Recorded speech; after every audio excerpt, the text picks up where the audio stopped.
একটা শব্দ, নামটা অনেক বড়, পোস্টার ব্যানার আরো বড়, ভারিক্কিতেও অনেক বড়, BGBS, Bengal global business summit.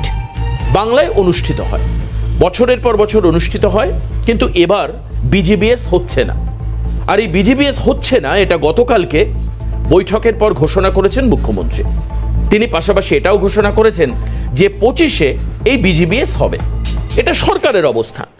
আর বিরোধীরা কি বলছে?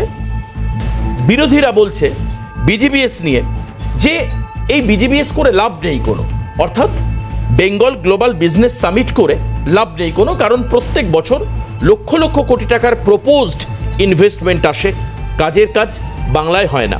আমি আপনাদেরকে একটু তথ্য দিই। দেখুন পশ্চিমবঙ্গের শিল্পের বর্তমান কি অবস্থা। পশ্চিমবঙ্গের শিল্পতে এখন যে সমস্ত মেইন ইন্ডাস্ট্রিগুলো রয়েছে সেগুলো হচ্ছে coal, steel, manufacturing, leather, IT, food processing এবং টেক্সটাইল। আমরা এক্সপোর্ট করি প্রায় 87.566 মানে 87,566 ক্রোর 2023 এবং 24 ফিনান্সিয়াল ইয়ারে। আর এক্সপোর্ট গুড কি, আমরা কোন কোনটা পাঠাই, কি কি জিনিস আমরা এক্সপোর্ট করি বাইরে, অর্থাৎ আমরা রপ্তানি করি। আমাদের রপ্তানিজাত পণ্যের মধ্যে IT, যেটা আপনি জানেন, jute, tea, iron, steel, precious metal, mine products, rice, textile products, agricultural products and কোল।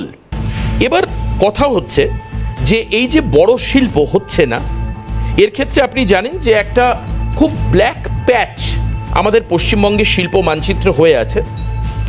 সেটা হচ্ছে সেই ব্ল্যাক প্যাচটা কি? সেই ব্ল্যাক প্যাচ হচ্ছে সিঙ্গুরের এই বাংলা ছেড়ে সানন্দে চলে যাওয়া। অর্থাৎ টাটার মতো রেপিউটেড রিনাউন কোনো ইন্ডাস্ট্রিয়ালিস্ট যদি বাংলা ছেড়ে চলে যান, খুব স্বাভাবিকভাবেই তখন বাংলায় শিল্প অনুকূল পরিবেশ, যেটাকে আমরা জিওগ্রাফিতে বলতাম যে শিল্প বান্ধব পরিবেশ, এই শিল্প বান্ধব পরিবেশ আদতেও বাংলায় আছে কিনা এর উপরে সংযোজিত হচ্ছে। গত কয়েকদিনের, আমি যদি গত 7 দিনের ট্যালি দেখি, দেখবো যে একাধিক সোনার দোকানে হামলা, এই পেট্রোল পাম্পে, আপনারা এই জাস্ট কিছুক্ষণ আগে আমি হেডলাইন্সে বলছিলাম বাপ্পা বলে বেহালার পেট্রোল পাম্পে হুজ্জুতি হামলা, এবং একাধিক ব্যবসায়ীর মৃত্যু, বিভিন্ন ক্ষেত্রে কিডন্যাপ করে গিয়ে মৃত্যু হয়েছে, বিভিন্ন জায়গায় খুন করা হয়েছে, নানান কারণ থাকতে পারে, কিন্তু অল ওভার একটা ইম্প্যাক্ট এরপরে হচ্ছে আইন শৃঙ্খলাতে। সেখানে দাঁড়িয়ে শিল্পপতিরা কি আসবেন? কি ঘোষণা ছিল একবার আপনাদেরকে দেখাই, দেখুন। আসুন, যে আমি যে ব্রেকিং যেটা সেটা একটু নেব।